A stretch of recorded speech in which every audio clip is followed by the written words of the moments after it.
It's time for AggroChat, the official podcast of the Tales of the Aggronaut blog and stalwart gaming community, where we talk about stuff and things, and the stuff about the things, and sometimes gaming. I'm Belghast, and let's start the show. Hey folks, it's that time again. Time for another episode of AggroChat. This is episode 438. Tonight I'm joined by Ammo. Hello. Ashgar. Hello. Kodra. Hi. Tam. Hello. And Thalen. Yes. So topic from last week that we didn't talk about, Star Wars Shatterpoint. Is this the Clone Warsy thing? Sorta. So Star Wars has gone through a handful of minis games, many of which have not been successful. And Legion was fairly successful. Legion is fairly successful. X-Wing is successful but niche. The old, there was that period of time where Wizards of the Coast was doing hey, what if we just ripped the combat system out of our D20 games and made that into a minis game? Mm-hmm. And that was a time. I'm not going to call it great, but it was a game you could play, and you did get a wide selection of varying quality Star Wars minis. I mean, chainmail was a thing, so maybe they were just trying to repeat the past. Yeah. But long story short, Fantasy Flight Games / Asmodee, and I'm not really sure how connected those two are anymore, owns the license for Star Wars table games, which is the Star Wars license is a complete disaster. Oh, yeah, no kidding. It is. It's starting to make BattleTech look sensible at this point.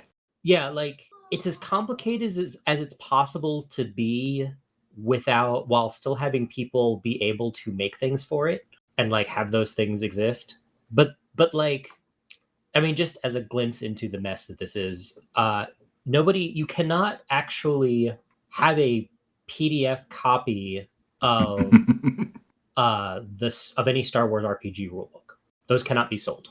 Because that would be an electronic copy of a game. Yes. And for a long time, that was EA's exclusive privilege was to make those. That's real dumb. Oh, it's very dumb. And there's some interesting... but whoever has run Asmodee, whoever has been making the more recent Star Wars games, has figured out some loopholes. So you could have, say, a PDF copy of the Shatterpoint rulebook. I don't know exactly why, but whatever. Somewhat irrelevant. Shatterpoint is skirmish scale Star Wars minis. It's somewhere between 6 and 8 models aside, split up into 3 units, or 6 units, in 2 squads. And it is a game. So many minis games have been built on basically 40K as a chassis, where it's really, really the core of what you're doing in this game is you put all of your dudes on one side and the other person puts all of their dudes on the other side, and you roll dice until somebody is out of dudes. The classic, this is what it's for a lot of people, that's what a minis game is you fight each other. You come up with the best fighters you can, and you make them fight until somebody doesn't have any fight left. I'm on my 3rd or 4th Shatterpoint game now, and in only one of them has a model died. Just fundamentally not what the game is about. You fight a lot, but actually removing a model from the table takes a bunch of dedicated effort that's probably not worth it, because you don't really get very much for taking down somebody's model, considering the effort involved. What are you doing instead then? You are capturing objectives. It is a really, really neat structure. The game has 3 missions. They call them struggles. You have a core, basically you've got a core mission which shows you where all of your objective nodes are. And I think the only one they've released so far is one that's got a 3x3 grid that's just equidistant across the entire map. And then every struggle shows you which of those 9 nodes are active. And at the end of your turn, if you control those nodes, which is there are no, you have active, I think it's you have active models, or you have active units, and your enemy does not have active units in range. You score points, and those points are going on a track that's going back and forth. And if you get the track all the way off of your side, you win that piece of that third of the thing, and the first to 2 wins. There's a lot of manipulation of this. There's this thing called momentum, which basically you've got a block or a track that's like 7 on one side and 7 to the other. If at the end of your turn the tracker is on the opponent's side, you put a cube to block off. So instead of needing to go to 7, you only need to go to 6. And there's a bunch of various other conditions that will put more cubes into that to lower the threshold that you need to win. And if it ever ends in the middle, both people get one. So the longer it goes, the faster the swingier it becomes. You can quickly secure a win. And then as soon as somebody scores one, the next one, the person who didn't score it gets to decide which orientation they prefer, because the second and third the second and third mission cards all have 2 different layouts. So it's a game that's designed to be. It's basically a game that's designed to stop blowouts.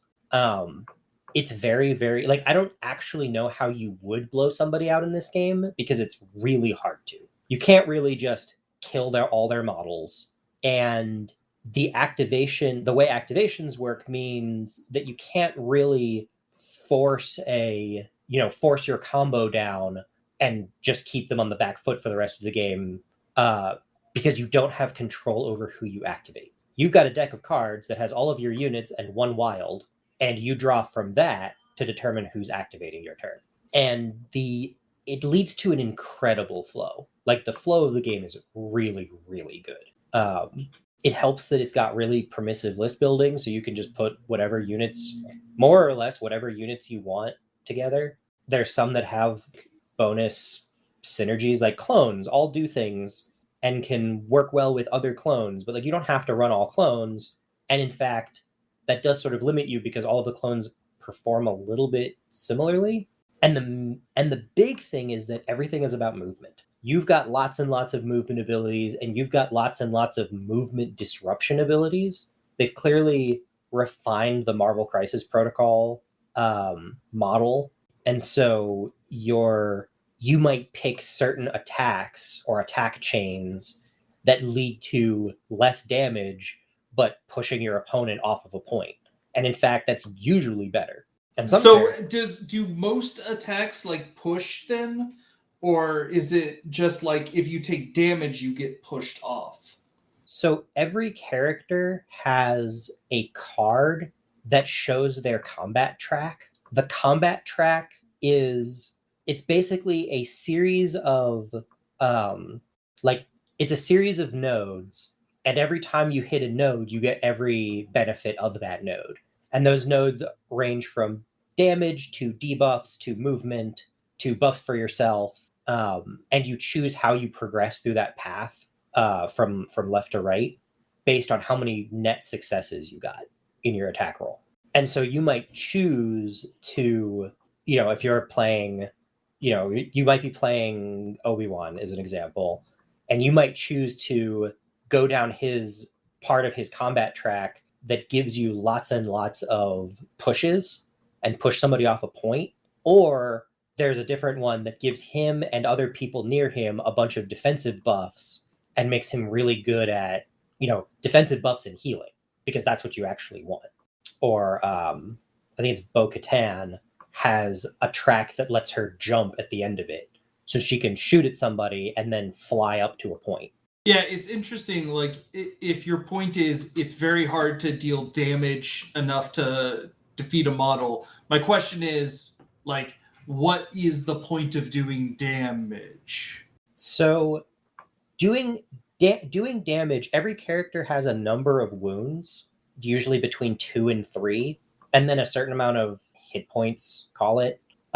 Every time you deplete a model's hit points, they become wounded, and then when they activate again, they clear their damage. They can't take any more damage while they're wounded. They clear, and when they activate again, they clear their damage, remove one debuff of your choice, and continue to activate as normal until they have taken enough wounds to knock them out. To, like, when they have run out of wounds, that's when they're actually removed. Okay. Taking down someone's health also prevents them from contesting objectives, right? Yes. If somebody is wounded, they don't contest objectives until their wound goes away. Like until they activate again, and the way it works is you convert a wound to an injury, and then you're not wounded, but you are injured, which has other implications, mostly in terms of cost of your abilities. But a wounded character doesn't activate, like, or until they activate again, doesn't clear anything and doesn't contest objectives. So you can push people off of points, or if you're, subtle as a brick Anakin Skywalker, you can just do hideous damage to somebody and hope that they don't get an activation to contest against you for a while. But since you know what cards your opponent has drawn, there's a layer of tactics there where you can take somebody's like scoring model out of the fight for a while. It also pulls from the, we don't want to go full grid, but we also understand the problems with measurement by inches, and gives you a bunch of movement templates and shooting templates. And movement is very simple. You put the template against your character, and you can move your character anywhere that puts their base touching the template that you laid down. And all of those are legal moves. If you stop near a ladder, you can climb that ladder as a free action, and you can be within a certain range of the top of the ladder. If you leap, you can finish your movement at any elevation. There's a lot of can you get up there terrain questions. There's a lot of characters that cue other characters. One of my favorites is young Ahsoka, who has a passive. When she activates, she can basically taunt an ally into racing her, and they get a free move. It's got a bunch of combos. It's got a bunch of neat ways that models can synergize, but none of it's oppressive. So you sort of get this feeling of, I always get to do my cool thing. And even somebody who's just like a hideous damage powerhouse like Anakin is not capable of realistically just taking somebody from full to wounded in one go. Like, he can, but he's giving up a lot to do that. Like, his defenses are garbo, if he chooses to do that. So it's a really really clean game with a bunch of interesting interactions, and just a ton of crossing the board and getting to different places, because the actual board size compared to your movement is not huge, so it's not unreasonable for you to be able to cross the board over the course of the game if you've got enough movement. But also where you are does matter, because it's Lancer activation rules. You get two actions, and you can't repeat actions. But yeah, it's really slick. Also, just gorgeous minis. Now, are these like pre-painted or not? They're not pre-painted. It's your classic assemble, although assembly is really easy. It's like assemble and paint yourself, but they're some of the easier minis I've had to paint. Cough. I saw those battle droids. Well, the battle droids are easy to paint. Well, to paint, yes. Assembling sucks. Assembling the battle droids sucks. It was battle droids. The starter set comes with a pair of battle droids. Battle droids are 3 models on a base, and those models are really annoying to assemble, which is sort of a pity considering that every other model in that kit is a joy to assemble. But yeah, they're definitely going heavy on the Clone Wars as a start point, which I think makes sense. I have come to accept that the vast majority of Star Wars fans are pretty excited about Clone Wars, the animated series characters. I'm amused to see that the starter box gives you like 6 Mandalorians out of the 12 total units, or was that no? Out of the 16 total units, 6 of them are Mandalorians. Yeah, don't you have basically like Bo-Katan's group and then the Maul Mandalorians too? Yeah, yeah. The starter box, which is probably the one of the best mini starter boxes I've seen. Like previously, I would have told you that the Marvel Crisis Protocol starter box is the best starter box I've seen, and it's been usurped by this one, which is just better. But in addition to a shocking amount of terrain, you get Darth Maul, some named Mandalorian dude who I don't really know, and his 2 like dark Mandalorians. You get Asajj Ventress and a battle droid commander and some battle droids, and then you get Anakin, Rex, and 2 clones, and Ahsoka, Bo-Katan, and a pair of Bo-Katan's Mandalorians. I listed out that way because your list is made up of 2 squads, and a squad is a primary, a secondary, and a support. So your primaries are like your fanciest characters, your secondaries are like named but supporting characters, and your supports are like generic mooks who are actually really good because you get 2 models in a lot of those support groups, and 2 models get to activate at the same time. So they might be individually weaker, but they can also be in multiple places at once on the board. They both get to shoot, they both get to perform actions. So it's very efficient. But the only restriction is that any squad you bring has to be from the same era, and you can't have the same named character more than once in your list, which is very permissive. You can just have Anakin lead a bunch of battle droids if you want. I feel like MCP had that too, but their affiliation system encouraged you to bring loosely related characters. Yeah, this seems to get rid of the affiliation system for having a bunch of synergy abilities that tag off of keywords, but those keywords are permissive enough that you can get pretty far. I would have to check to see if Count Dooku has the Jedi tag, but he might because he's an ex-Jedi. Because Ahsoka, like adult Ahsoka, has the Jedi tag, even though she's technically not. I mean, that seems like he should have it then. Yeah, and that's meaningful because Ahsoka's free move is a Galactic Republic character or a Jedi. He's got the Sith tag. Oh well.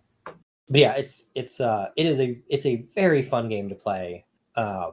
It's competing for one of the best minis games I think I've played, which is I've played a lot of minis games. It's got a lot of depth without it being overwhelming, and it's, at least thus far, it doesn't feel like you can lose in list building, and that's worth a lot to me. I appreciate that. Like, as much as I think it's a clever idea, the what is it? The way you do movement and the way you like sort of try and like do a gamey, like a gamesmanship blind like bluffing thing with X-Wing definitely made it much more anxious. I was anxious when I was playing that game.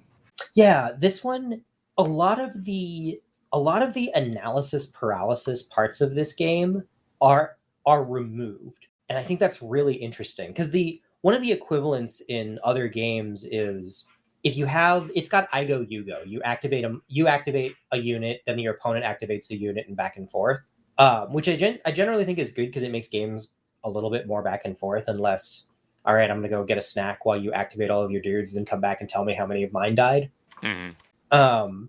But you don't have control over what unit you're activating, which completely removes the like, okay, who has to go next? What's my order of operations, and how do I plan for my opponent to do things, which can sometimes happen with those Igo Yuga style games where it's like, oh, I ruined my whole game plan because I activated these 2 units in the wrong order. I'm so mad. Like, no, you drew a card. You've got a little bit of ability to manipulate. You can be like, okay, I need to hold on to this card and draw a different one, but there's a cost associated with doing that. So you got a little bit of manipulation of who's activating. But mostly it's like you draw a card and figure out what you're going to do with who just came up. And usually you can do something interesting. Ash, I need to know what this game is. Okay, so for people who do not have the benefit of being able to see our show board, I wrote this on the list as Furry Child Soldier Game 2. I'm kind of disturbed. So a while back, a few years ago now, there was a game that came out called Fuga, Melodies of Steel. Okay. Which was a game loosely in the same series as the old PS1 game Tail Concerto, and more relevantly, the DS game Solo Robo. I don't know either of those games. What are they like? They are both action games-ish. They're weird RPGs. Okay. And they are clearly what CyberConnect 2 does when they, as what feels like a passion project, because they have some licensed properties that they use to make money, and then they also make these every decade. Okay. Fuga Melodies of Steel is not an action game in any way. It is a sort of simulationist game where you take on the role of a bunch of kids whose hometown gets attacked and they find a giant tank and have to navigate the horrors of war. It's mildly depressing in a giant tank. It is mildly depressing and also actually kind of interesting and compelling. And then in the end, they tie it very much to Solo Robo, the game that came before, and some of the things that game going on behind the scenes. Because that game looks like it's going to be a happy, fun time playing a bounty hunter, and then the plot happens. This game does not hide the fact that it is not simple and straightforward, happy go fun times. But I enjoyed it, and it was fun. And the sequel to that game just came out 2 weeks ago, because apparently they're planning to make a trilogy out of these. I don't know whether this one did better than the other ones, or if they just had enough money from working on Naruto games. I mean, I bet they make a lot of money working on Naruto games. So when you say simulationist, are you trying to scrounge shells and whatnot so you can defend Not yourself? exactly, no. You alternate between battle periods and sort of intermission periods. And the intermission periods are sort of Persona-esque in that you need to manage your time, manage character relationships, things like that. What are you going to try to grow more plants so that you can, have more food, or are you going to try to upgrade your gun so that you don't get beat up so much in the next fight? Okay. Anyway, the sequel to that game came out 2 weeks ago, and it is, if possible, even more intense, which I did not expect. I'm very curious, because this game is bad about interface spoilers, I can tell I'm about halfway through with it, and it is definitely getting up to some things. This is definitely on the in the Iron-Blooded Orphans vein of, this probably isn't a good thing and you shouldn't do it. But there's a little bit of hope, just enough to keep me actually still playing this game. So I'm actually finding it incredibly compelling. Well, that's good. Might have to check this out. So how important is it to play the adventure, the action game? Not. Is the action game worth playing? Absolutely yes, but you can't play it. Oh, you can't. I mean, you can, but you gotta wave a flag. What if I'm a pirate? Yeah, exactly. It is a DS game. It is quite good. If you are not interested in playing it, there's a 90-minute video that goes over every single part of it that I rather like. And what about the very first game, in which you are apparently playing a police officer named Waffle Rye Bread? That game is amusing, but it is a PS1 game that came out in an era where PS1 games didn't know how to control themselves. So I can't really recommend that one. And also it is, if you've played the first half of the DS game, you've basically played that game. Yeah, it does appear to be an early 3D PS game, so yeah. That game is actually lighthearted pretty much all the way through, and not secretly spoiler. So Blizzard has been making some poor PR choices lately. Yes. A few weeks ago, we talked about the debacle of them canceling Overwatch PvE mode. But this week we found out that no, apparently they are going to release some PvE missions, but they're going to charge you $15 more to have them. How else would they know you want them? Apparently, yeah. So Yes. we just canceled the PvE mode that you already paid for. Not this new PvE mode that you haven't paid for. So that's a thing. And that's frustrating people, obviously. But the new hotness in Blizzard drama is so I don't know. It was around the time they rolled out Dragon whatever, the new expansion. Dragon, yeah. And they added in a retention mechanic called the Trading Post, which is a place you can go in the faction capital cities, and every month you stay subscribed, you get some tokens, like some kind of Trading Post currency, that you can then cash in for various sundry cosmetics that they're adding to the game, as well as some like items that were no longer available. And like that's more or less been successful. It is designed in a way to where you can't get all the items every month, but like you can get a lot of items every month. So recently, data miners have found all sorts of new UI art that very specifically points to there being an in-game cash shop coming in where you can buy this Trading Post currency. I mean, like I said when you mentioned it, the Trading Post as is presented sounds a lot like a battle pass. So it's not surprising me that they're attempting to monetize it in the way that battle passes usually are. Yeah. Including the ability to buy progress. Yep. So yeah, like that's a thing that has gotten, the people up in arms. And it will be interesting to see how that shakes out. Like, I wonder if maybe it's just like these are things that they're going to start doing in Twitch drops or something like that, and it's not an out-and-out cash shop, but who knows? Bell, really? I mean, I don't know. Like I'm pretty bleak on Blizzard anymore. So who knows? I mean, I don't know. I guess I'm not necessarily seeing it kind of makes sense. Like if this is like currency you get for subscribing, like why not let people pay more for it? But I guess this is just a way for them to somehow start raising the prices of the RMT store. Yeah, like I think the big line in the sand that people have is sub games shouldn't also have cash shops, but there are other sub games that do have cash shops. So yeah, I was gonna say most cash shop games have subs.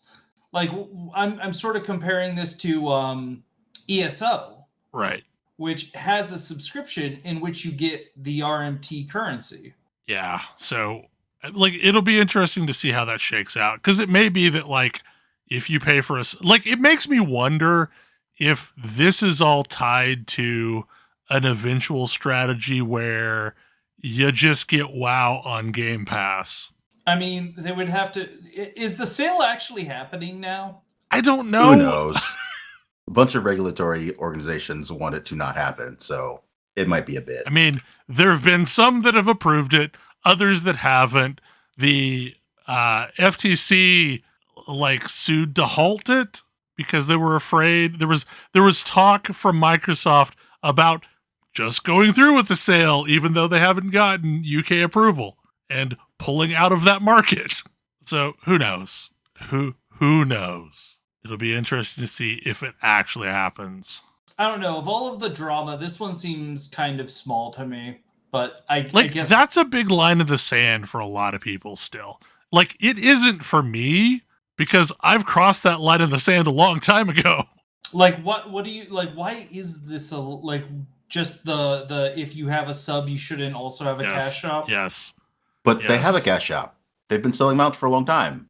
Yeah, and I'm kind of on the like, okay, but so does that mean like games that are box to play that you can play with? So I guess the point at this point is like if WoW was free to play, if you didn't have to have the sub to play, Right. but they made playing without the sub just absolutely miserable and unfun, that would be okay. 'cause Right, that's exactly. The other game solutions. Yeah. I mean, I think that really is the crux of it. Is like, like if you make your game somehow damaged enjoyment wise, unless you pay for your sub, but also have a free option, but also have a cash shop, that seems to be an acceptable territory for players. I don't. I so don't understand.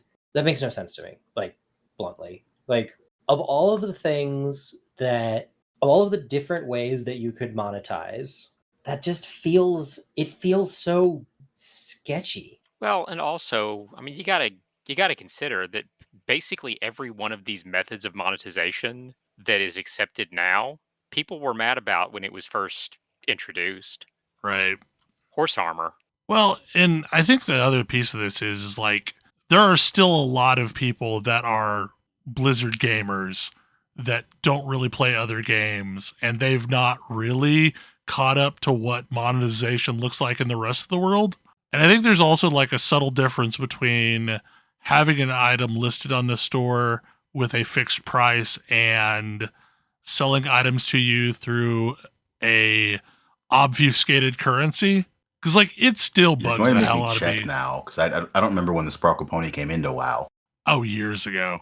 This was 2010. WoW always had microtransactions in it. I mean, this was $25, so micro for 13 years. So this kind of feels weird. Like if it wasn't for the fact that they literally said they weren't going to do this, it wouldn't be weird that they were doing this. I mean, like I said, I still have a problem with secondary currencies. It bugs the shit out of me. With bonus amounts applied to this purchase amount versus that purchase amount, but like it's something that I've gotten used to. The one argument I've heard for those that I'm like, yeah, all right, sure, is they make it really easy for they make it a lot easier for games to launch internationally because it's abstractable, you can have the alternate currency cost something appropriate in the local currency. That's kind of what I said. Yeah, that's what I assumed was the case, because I don't think that's why it started. Let's be clear. No, I mean, but like Xbox other regions points were one of the big starters here, and that was to intentionally obfuscate the price of things. I mean, other regions get really pissed when you just shift the currency symbol. Yeah. I feel real bad for folks in the UK that are paying like £90 for a thing that is $90. That's a lot closer than it used to be. Yeah, like it used to be a 2-to-1, but now it's more realistic now. But like for years, they've always had to do that. They just shifted the currency. So like I guess, in that case, it makes sense because it's a fixed price in, happy coins, and how much happy coin you get for your money changes based on your region. Yeah, which is, it's one of those like, but does that help the person who's, trying to make their, just trying to get by and doesn't care about all of that? Yeah, like the part that always kind of annoys me is the fact that like the amounts never match up and you always carry a useless balance that you can't really do anything with. Anyway, yeah, I mean, like I'm curious to see how this shakes out. Like it is a bigger deal in the WoW community than it probably is anywhere else, but I have heard rumblings from it this week. What is I Was a Teenage Exocolonist? It is probably my game of the year. I think I've talked on the show about games, about how I don't play games more than once most of the time. I'm on my third back-to-back playthrough of this game this week. It's, how do I even describe this game? I mean, the Steam page calls it a narrative RPG with card-based battles. But I can see what they have on screen, and those don't match up. It's Citizen Sleeper with a different resolution mechanic and an unbelievable amount of replayability. Similarly great art and oh wow, an emotional palette to work with. The basic premise, which you get, there's not any spoilers here. I'm going to strongly avoid spoilers because there's a lot of them, and they're good. But the basic premise that you pick up in the first 5 or 10 minutes is you start the game as a 10-year-old kid on a colony ship, on the first colony ship to another planet outside of Earth's solar system. You're going through a wormhole. You're going to land on a new planet. You're going to start a colony there. You don't know a lot about it. You're a 10-year-old kid. You were born in space because it was a long trip. We're not talking FTL travel here.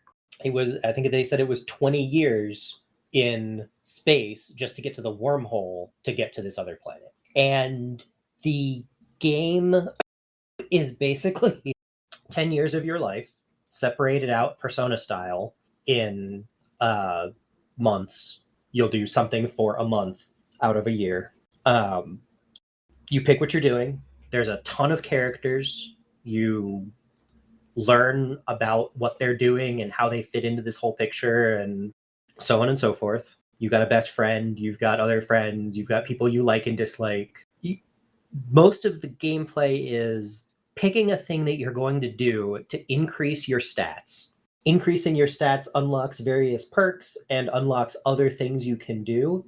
And as you build out this cascade of things to do, you unlock more of the story because it's like, oh, hey, you're a kid who showed that they were organized so that somebody will say, okay, you're organized enough to, work in our supply delivery group. As you're working in the supply delivery group, you get more visibility into other things that are happening around the colony that you wouldn't normally. Oh, and by the way, you have bad dreams of the future. You're not really sure why. I'm not really sure why. I'm on my third playthrough because I really want to know if the game is going to tell me why. But you do. You've got visions of the future, and those visions can help you solve some real nasty problems. If you can get anybody to believe you. I may have mentioned you're a 10-year-old kid. And boy, I had some feelings finishing the first. I had some feelings in the first 30 minutes, and I continue to have feelings through the entire first playthrough. And on my second playthrough, I learned that the things I did in my first, I could basically act on the memories of the future I have, and that in some places lets me stop bad things that might happen, and in other places helps me hasten things that otherwise took a while because I either know where to look or I know what to do with it. And that means that in each playthrough, and the playthroughs aren't super long, but in each playthrough thus far, I've been able to, it's like, oh, I spent so long trying to build up my stats so I could do this specific thing so that I could solve this problem. Now I know how to solve the problem. I can skip all those intermediate steps and focus elsewhere because it's less effort and less time. So I can solve these problems in time and then get another layer deeper into other things that are going on because I can focus my efforts elsewhere. And so it's like every new playthrough is like another layer that I'm unpeeling about everything that's going on here. It is a game that in the main menu has a selection of content warnings. And boy, I don't think I have played games before where I feel like those content warnings are important, but in this one, they're worth reading. But it is good. It is a good game. It kind of reminds me the way you're describing it of, God, I can't remember what game it was. I think we played it for Game Club where it was like a masquerade game. Oh yeah. It's not you're Sexy thinking Brutale. The Sexy Brutale. This is much more like Citizen Sleeper. Okay. Like The other way I was thinking it kind of sounds like descriptions of Outer Wilds. Yeah, I think I have played up in my attempt to avoid spoilers. I have played up the meta mechanic more than the game actually does. Okay. Because there is a whole story arc, and you could play through the game once and get a complete story. It just Okay. has a lot of replayability if you want to keep unpeeling the onion. Cool. And wow, I really do want to keep unpeeling this onion. It's like if Citizen Sleeper had a ton of replayability. Yeah, and I do think there is some replayability to Citizen Sleeper. It's true. Like, Citizen Sleeper definitely has some replayability. This game definitely feels like it is built on that, and it's really, really cool. Like, I enjoy basically everything about it. I love the growth spurts. You see because all of your friends are also start the game at 10 years old, and you finish the game at 20 years old. So you visibly change what you look like throughout over the course of the game, as does everybody around you, and that's pretty neat.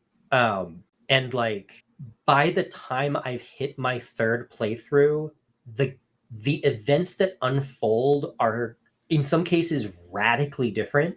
I mean, starting with something like a 10th of the characters that have been either mortally wounded or killed aren't. And boy, it feels really good to save people. It's like, on the one hand, I want to save people, and on the other hand, I want to know what's going on.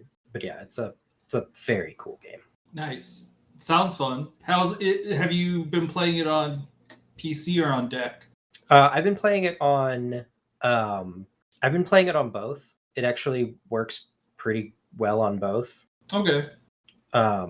It's actually got really good Steam Cloud integration, which helps, I think. Because it lets you do some useful stuff. Like, I can go back and forth on my same series of saves between both games. Oh yeah, that would be pretty important, I would think, for this. Because yes, I have been playing a lot of Etrian Odyssey between both PC and deck, and it's very nice being able to just jump from one to the other.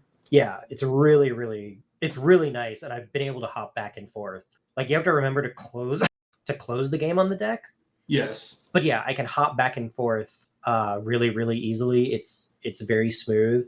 It has very smart autosaving. It's just it's firing on all cylinders. Like, every part of it has impressed me. It's also got a really charming art style. I was just looking at that. That is very cool. I definitely like dig the it. art style. It honestly reminds me a lot of Ammo's work, which is part of what's super fun for me. So are you playing an established main character, or is there do you get to create a character? You create a character. Okay. You choose. I mean, your appearance is, you don't have like a ton of appearance choices, because they have to do like multiple iterations of your character, but like gender identity and gender expression and your interests and some of your best friend and so forth. Like, you're a known person and you come in with existing relationships, but it's not like a defined character. And that definitely matters, including you don't have to keep the same character across playthroughs. So like, sometimes you can get memories of somebody that you don't know is yourself. But yeah, I'm having trouble putting it down in the exact same way that I had problems putting down Citizen Sleeper. It's pretty awesome. Well, this is definitely going on my list, which is way too long, but the good news is it's relatively, I don't want to say it's relatively short-ish. This does go pretty high on the list, so maybe I'll actually get to it. We sort of live in interesting times right now. Yes, I wish it would stop. Yeah, I mean, the internet as we know it is sort of burning right now. Yes. Which has, shocking to no one, pissed off their creators again. And apparently there are a whole bunch moving over to Kick, which is run by crypto gambling. Oh God. Yes. Is this Twitch? Like, I don't imagine this is going to stick around for long. I don't know. Like, there are rumors that Kick is quite literally just Twitch, and that they're paying AWS for their web services. I know.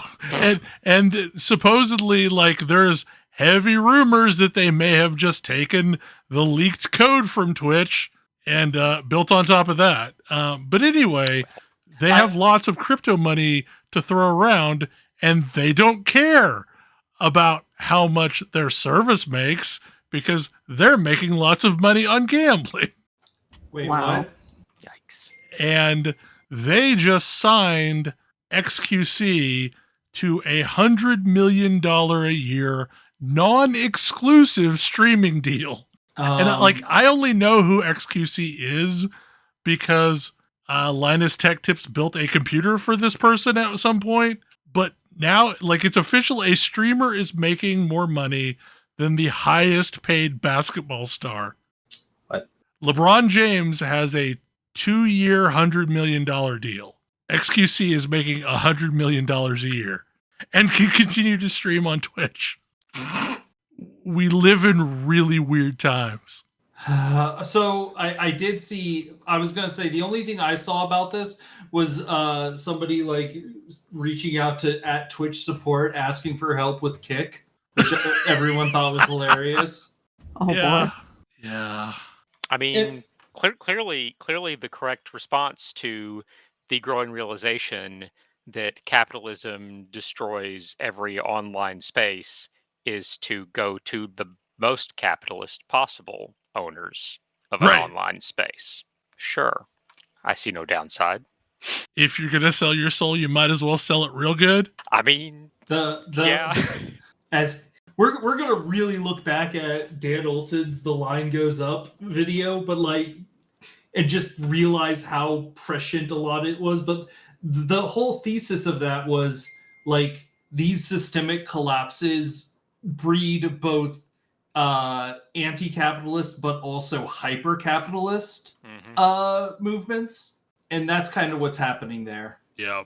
I mean, the two, if you think about it, the two reasonable responses are, I need to stay as far away from all of this as possible, or I need to take as much advantage of this as possible as I can while the opportunity exists.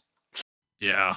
And I know which side of that line I stand on, but I can't be certain that that's the correct response. Yeah. I'll be able to sleep better at night, but maybe they do as well. Better at night. Mm-hmm. Thank you. Yeah. No, it's just wild, and I don't know, Twitch went down a rabbit hole that I don't know that they can ever get out of. And what I find interesting about it so much, and I was listening to a podcast that was talking about this the other day, and they were talking about how if you went back 5 years ago, Twitch had among the most diehard fan base ever, the whole bleed purple nonsense and all. And now I don't know that anyone likes Twitch. And it's been a speed run of, user sentiment all the way to the bottom. I mean, this feels like it applies to more than just Twitch. Right. No, this is happening to a lot of things. The other topic that I threw out here is the Reddit Blackout. Oh, gosh. Reddit used to have a diehard fan base. Mm-hmm. Well, I thought for a while that Reddit might be the last social internet space. You forgot about capitalism. Clearly. I thought the CEO of Reddit would look at what was happening at Twitter and say, "Oh, this is horrifying," not say, "That's what we need to do this. We need to do this." Literally looks at what's going on over at Twitter and says, "Oh, Elon is a genius. I should emulate him." It's option 2. The window for exploitation may be closing. Let's do this as fast as possible. Yeah, so the latest is that the CEO has threatened to dethrone any Reddit that stays closed and pass it off to another moderator. You're about to discover... Even subreddits devoted to illegal things. Right. I was about to say, the CEO is about to discover that Reddit has had a pretty sweet gig in which they had a whole bunch of unpaid labor basically doing their content moderation for them. Look, all he's got to do is keep this going long enough for the IPO, and then he's out. Thinking long term, that's for chumps. The thing is, though, these shenanigans are making normie news. I For mean, lack of a yes, better but term. also, if you Google anything, one of the first things it points you to is Reddit posts. But like, So investors are talking about how Reddit CEO is attempting to kill its golden goose. Even investors are like, guys, this was dumb.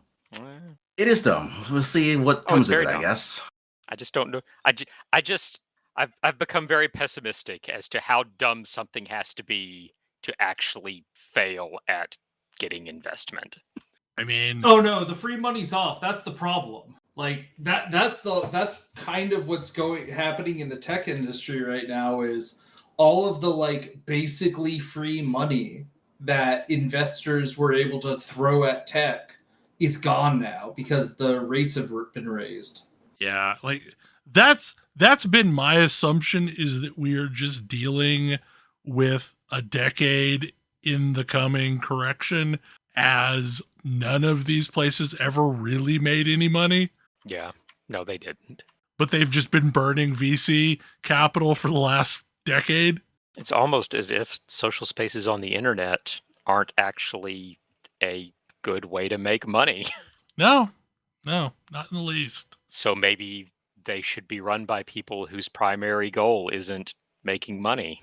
I will say, like, the Fediverse has had a massive boom since this crap happened on Reddit, because there's a bunch of Reddit alternatives that are federated that also count as accounts on all this stuff. So yeah, like it doesn't sound like any of them are really truly ready for prime time. No, like the biggest problem is, like, so I've been messing around with Limmy. I mean, we remember the state of RSS readers when Google Reader closed, right?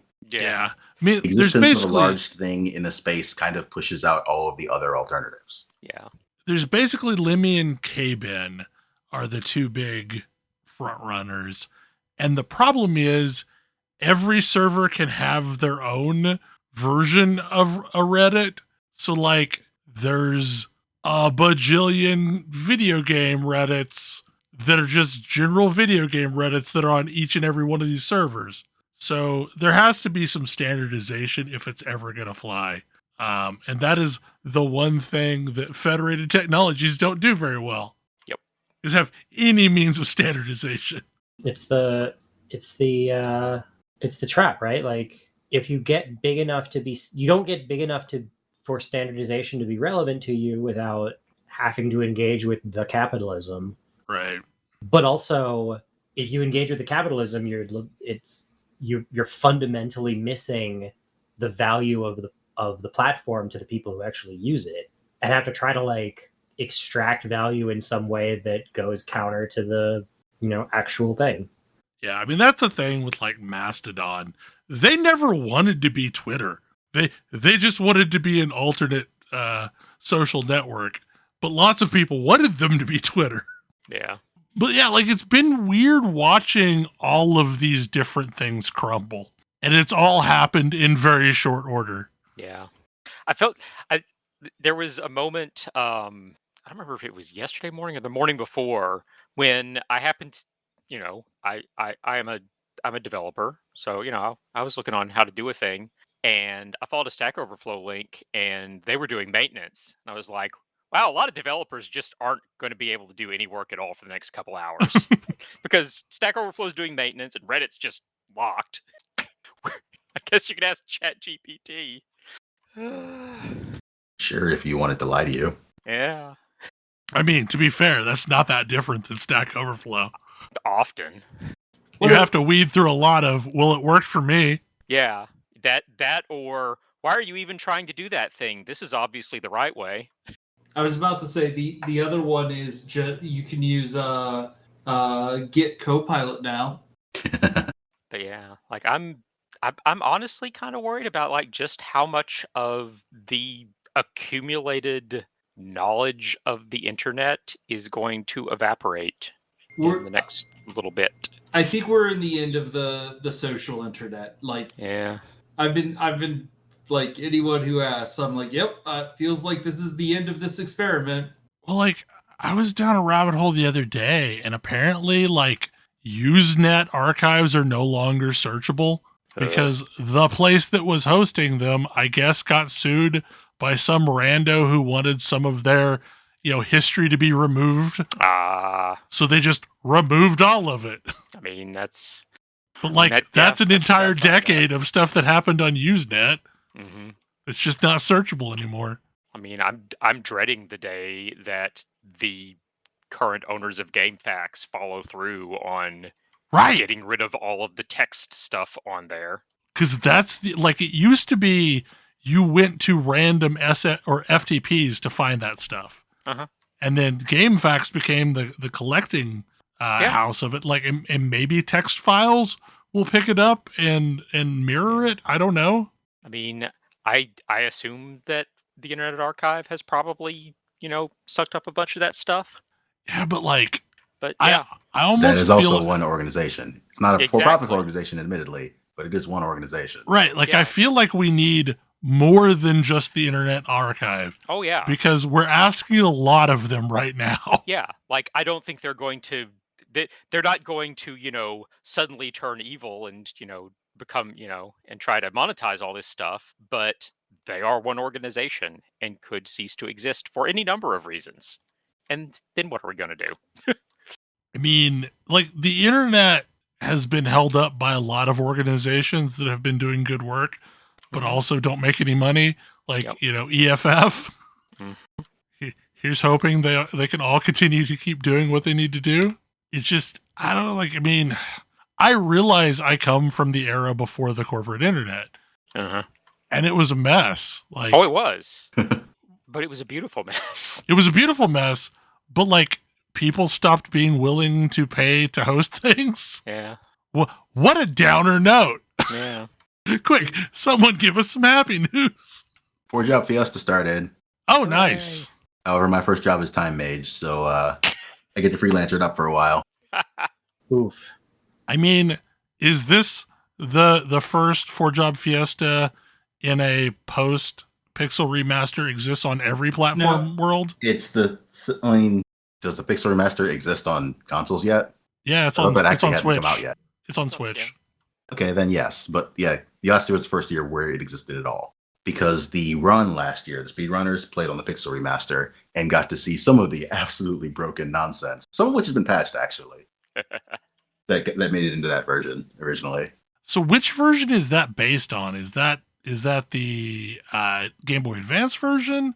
So it is mechanically based on the mobile release, but with only the content that was in the original game. Yeah, it doesn't have the bonus dungeons or anything. Doesn't have any of the Game Boy Advance bonus dungeons. Okay, so it doesn't have Necromancer and stuff like that. It also doesn't have Necromancer, Cannoneer, stuff like that, which is fine. But let's be completely clear. These are classes you get right before the final dungeon and have no real purpose, considering the original classes are fairly well designed. They were a little silly in the first place. Gladiator was probably the most interesting of them, being a sort of knight upgrade / side grade. But Oracle was bad and Cannoneer was boring. I feel like it's probably a bad idea for me to talk about this when Grace isn't here, but I am trying the build that they like so much, which is the Spriggan build. That build is nonsense. Talking about how awesome Spriggan builds are. That build is nonsense. So amazing. You may not kill everything very fast, but you're not going to die. I kill things much, much faster than my werebear build does. Much faster. Well, now that I've actually started getting points into frost everything for everything, stuff is dying really fast. It is not a bad thing to level through. So yeah, I had a druid that was sitting there about level 30. So I spec'd into it just to see what it was about. And yeah, no, this is a really good spec. So I started using Spriggan with no points spent in Spriggan because I was planning to take it as a Swarmblade build. Yeah. And currently it's a multi-form Spriggan Swarmblade build because that was awesome. And that class has support for that. Last Epoch continues to be a shockingly good game. I guess if you take multiple years to work on something incrementally, it can get quite good. Yeah. And are very focused. Sometimes for good and sometimes to the detriment of what I might want. I'm going to say that has been mostly to the good of the final product. Yeah, it has. Whether I agree with their decisions or not, it has resulted in a mostly better game. I mean, it's got maybe the best stash system and also maybe the best loot filter system, a comprehensible but very deep skill system. It takes a bit for me to wrap my head around it sometimes. More so than No. PoE? No. Okay. No. Yeah, like, so here's the thing. Skills in Last Epoch have a stated purpose when you unlock them, and then they have like a skill tree for the skill. And you can use up to like, you can have 5 skills on your bar, and the skills you have points into don't need to be the 5 skills on your bar.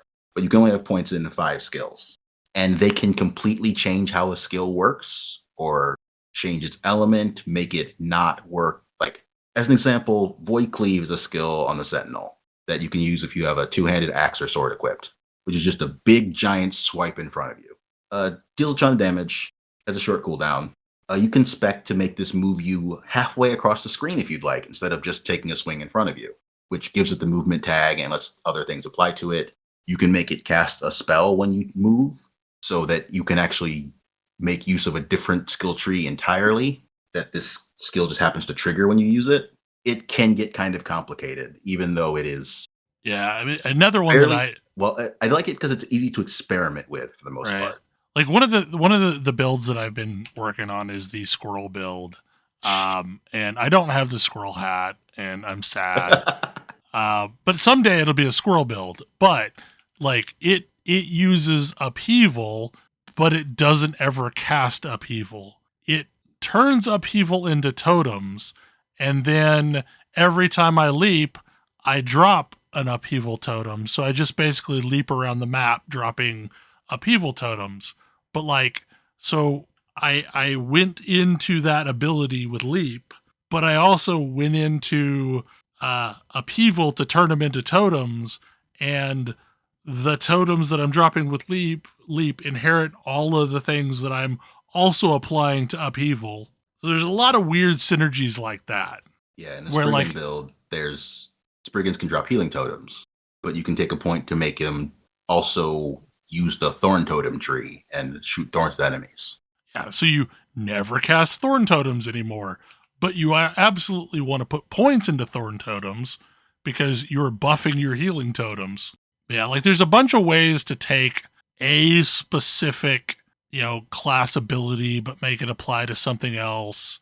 And it tends to be class specific. So like if you can shift one of your abilities to frost, chances are you can shift a bunch of them to frost so that you can like really focus on only scaling frost damage and hitting everything by that as well. So like, I don't know. I appreciate the way that their builds work.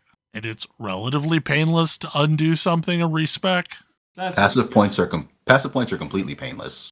You have to spend some amount of gold to unspec them, but the amount is very, very low. Yeah, it's negligible. And then you have to... Skills have to be re-leveled if you take points out of them. To a point. Like, there's a minimum level for skills once you get to a point. But, like, if you need to change something, you'll probably have to, like, re-level a couple of levels. So maybe there's a period of awkward adjustment, but it's not too bad.